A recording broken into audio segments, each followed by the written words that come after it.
La valeur locative cadastrale est calculée par l'administration fiscale en tenant compte de trois principaux éléments que nous allons détailler. La superficie réelle du logement.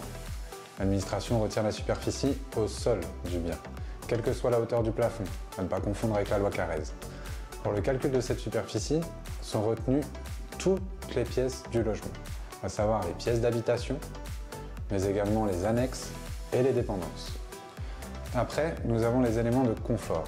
L'ensemble des éléments de confort sont convertis en mètres carrés et viennent s'ajouter à la surface au sol que nous avons vue précédemment. Par exemple, 4 mètres carrés pour les logements qui ont l'eau courante, ou encore 3 mètres carrés par WC. Et en dernier, vous avez la catégorie auquel appartient votre logement. Il en existe 8 au total, allant du logement insalubre au logement de haut standing. Chaque catégorie de logement correspond à un tarif au mètre carré qui est ajouté à la superficie du logement. L'addition de ces trois principaux éléments vous confère la superficie nette pondérée.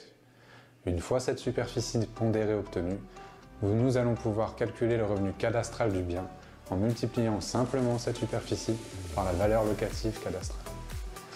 La valeur locative cadastrale ainsi obtenue sert de base pour le calcul de la taxe foncière. L'administration fiscale effectue ensuite un abattement forfaitaire sur ces revenus allant de 50% pour les propriétés bâties à 80% pour les propriétés non bâties, comme des étangs, des mares, ce genre de choses. La dernière étape résulte de l'application du taux forfaitaire des collectivités locales.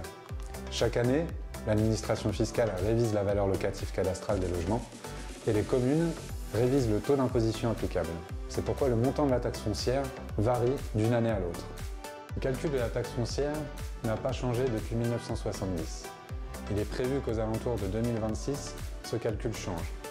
N'oubliez pas que l'administrateur de biens est le seul à défendre vos intérêts.